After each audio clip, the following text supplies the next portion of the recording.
दोस्तों, आज के समय में केवल दो ही चीजें काम करती हैं, पहली पॉजिटिव और दूसरी नेगेटिव। अब ये आप पर डिपेंड करता है आप किस चीज को एक्सेप्ट करते हैं। इस तरह की बातें, ये नेगेटिव बातें या पॉजिटिव बातें केवल नेटवर्क मार्केटिंग में ज्यादा देखी गई हैं। तो दोस्तों, आपने देखा होगा आज के इस युग के अंदर बहुत सारे लोग नेटवर्क मार्केटिंग या मल्टी लेवल मार्केटिंग के द्वारा आज के समय में बहुत ज्यादा लोग मिलियनर्स बने हैं। इस पॉइंट ऑफ व्यू से देखा जाए तो इन सारे लोगों ने बहुत सारा पैसा भी कमाया होगा, लेकिन पैसा आया कहां से?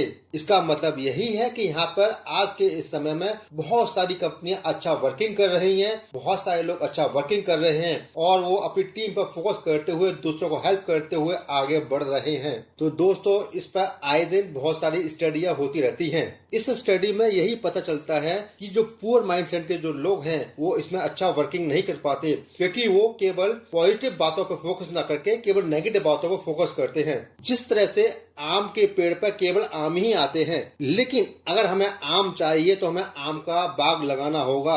अब आप ये समझ सकते हैं कि जब हम आम का पेड़ लगाते हैं तो उसमें हमें कई वर्षों की मेहनत करनी होती है, कम से कम उसमें 4 से 5 साल हमें देना होता है और साथ साथ हमें उस बाग के अंदर समय पर खाद, समय पर पानी और साथ साथ देखभाल भी करनी होती है। यही चीज नेटवर्क मार्केटिंग में लागू होती है। बहुत सारे लोग इसमें पेशेंस नहीं रख पाते, जिसके कारण यहाँ बहुत सारे लोग असफल हो जाते हैं। इसके बहुत सारे रीजन हो सकते हैं। तो दोस्तों, इसका पहला रीजन है फ्रॉड कंपनीज। आज मार्केट में बहुत सारी फ्रॉड कंपनीज हैं जो कि नेटवर्क मार्केटिंग फ्रॉड का सारा लेकर फल फूल रही हैं। हालांकि इसके पास लीगल बिजनेस करने का सर्टिफिकेट तो है, ये सर्टिफिकेट इस बात की गारंटी कभी नहीं देती कि ये कंपनियां कभी बंद नहीं होगी। इसका सीधा सा असर उन लोगों पर काम करता है जो कि ऑलरेडी इस कंपनी में काम कर रहे हैं, क्योंकि जितने लोगों ने उस कंपनी में काम किया, उतने समय काम किया, उनका उतना समय वेस्ट हो जाता है। इसी कारण से वो लोग निराश होकर कभी भी नेटवर्क मार्केटिंग में काम नहीं करते और दूसरों लोगों को नेगेटिव इम्पैक्ट देके जाते हैं।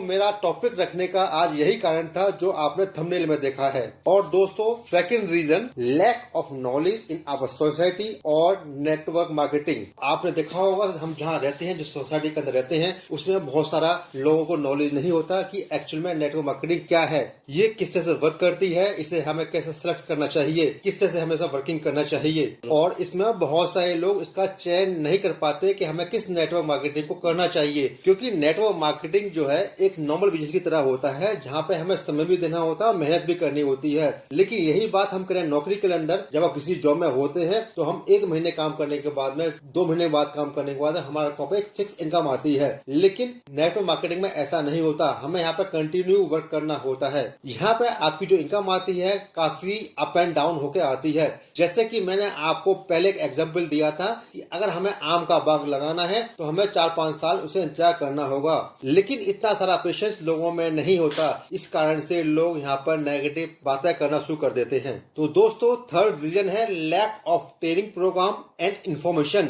यानी कि लोग यहाँ पर दूसरों की बातों को सुनकर यहाँ पर नेटवर्क मार्केटिंग में आ तो जाते हैं, लेकिन उनको अभाव होता है, उनको ट्रेनिंग प्रोग्राम में नहीं आ पाते किसी कारण से, या उनको इन्फॉर्मेशन नहीं मिलती। तो इस कारण भी यहाँ पर बहुत सारे लोग फेल हो जाते हैं। क्योंकि हमें जब कोई भी नया काम करते हैं तो उसकी हमारा नॉलेज होना चाहिए। उसका ट्रेनिंग प्रोग्राम में यही चीज सिखाई जाती है कि किस तरह से हम लोग आगे बढ़ सकते हैं, किस तरह से हम अपनी टीम को डेवलप कर सकते हैं, किस तरह से हम अपनी टीम को ट्रेनिंग दे सकते हैं, और ये सारी इन्फॉर्मेशन आपको ट्रेनिंग में ही दी जाती है। आप सब लोग इसे इत्तेफाक रखेंगे कि जब हम कोई नया काम करते हैं तो उसके लिए हमारे को सीखना होता है, क्योंकि सीखने के बाद ही सारा काम अच्छा कर पाएंगे। आपने देखा होगा जितनी भी अच्छी कंपनियां हैं जो सक्सेस कंपनी रनिंग कर रही हैं, या डोमेस्टिक है या इंटरनेशनल, वो अपना खुद का ट्रेनिंग प्रोग्राम को रखती हैं, वो चाहे आपकी ऑनलाइन ट्रेनिंग हो या ऑफलाइन ट्रेनिंग हो। इसमें फोर्थ रीजन है प्रोडक्ट एंड सर्विस। तो दोस्तों, बहुत सारे नेटवर्क मार्केटिंग प्रोफेशनल्स ये बताते हैं कि डायरेक्ट सेलिंग बिजनेस में डिस्ट्रीब्यूटर, होलसेलर, रिटेलर और एडवर्टाइजर का खर्चा